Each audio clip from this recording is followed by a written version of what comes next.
But surely it must bother you, Mr. President, that 2 years ago you ran such a euphoric campaign with things like Hatupangwingwi, and 22 months down the line, your State House is surrounded by the military. The military tanks, scary as they are rolling on the streets of major cities. And as we sit here today, people are saying Ruto must go. Surely that is such a fast slide. There must be something that causes one to pause and say, how did we get here? What happened here? And one would have expected an earth-shaking statement tonight that tells the country, I get it. Something has shifted in a major way in our country, and I'm also shifting as your president who's listening, and this is the new direction things are going to take. Let me tell you, Joe, I came into office at a difficult time. Yeah? We have a combination of coming out of COVID. We have a serious drought that hit our country. We had interest rates that went up everywhere. We went into a very difficult situation. What did many countries do? Many countries went and defaulted. And I don't want to mention countries because it's not right to mention. But almost 8 countries in Africa went down. Many people expected Kenya to be among the 8.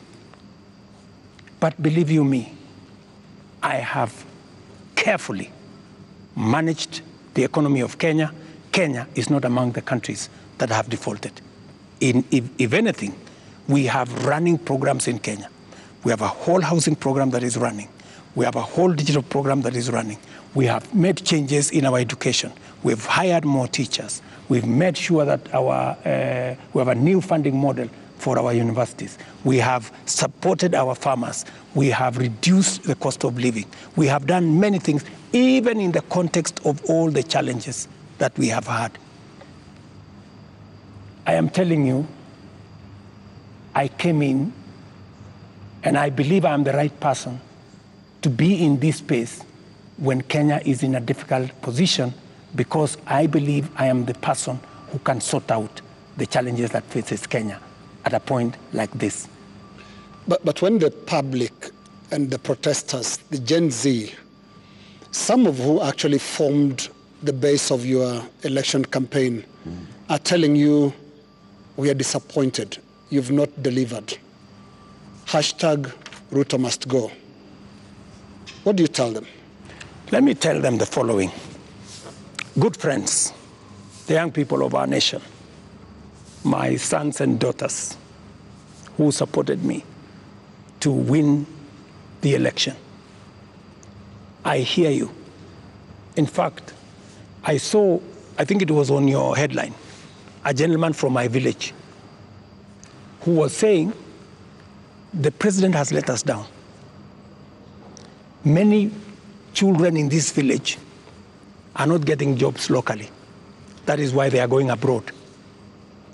Little did he know, my good friend from my village, that the children, the 500 of his colleagues around our village, are actually part of my plan on export of labor.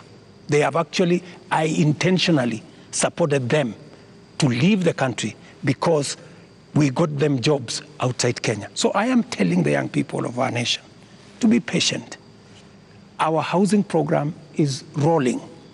We will be hiring more architects, we will be hiring more engineers, we will be hiring more professionals to support our housing program. In the next 2 years, we will have 300, maybe 1,000 people working in that space. Be patient. We are sorting out the challenges that are facing our digital space. We are rolling out our digital space. Young guys, by the end of next year, God willing, we will have a digital hub in every ward in Kenya, because we have already started that process. Every TVET in Kenya today has an ICT hub with young people monetizing their talent. I want to tell them we are full speed into manufacturing. That is why we're saying we're no longer importing clinker, we're no longer importing steel, we're no longer importing clinker, we are no longer importing furniture. We are going to stop importing eggs. We're going to stop importing onions and all this, because we want to promote our local manufacturing to be able to create jobs for them. We are no longer going to be importing diapers or sanitary pads from other countries. They are going to be manufactured here. Mr. President, I have worked with the industries to make sure that we create opportunities for these young people. We are going to work with them to deal with the challenge of corruption. We're going to work with them to cut down on government largesse. I am going to make sure that we have a lean government that responds to the reality of where we are as a country. That is what I am telling my good young people. The young people. There's another group of young people. Please speak to them directly. Yes. The young doctors who are in university graduating this year, yes, who are going to look for internship correct, the next year. The young JS teachers who were on strike a couple of weeks ago, who are expecting to be absorbed into full permanent and pensionable contracts correct, this year. The young clinical officers also who are graduating and they expect to go on internship.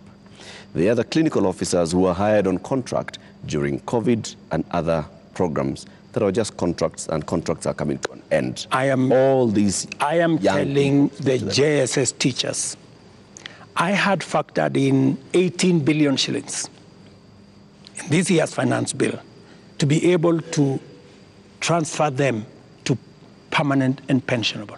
Because in my phone, so many of them have asked me, Mr. President, we came in, we had an agreement that we are going to be interns for 2 years, we will move to permanent and pensionable.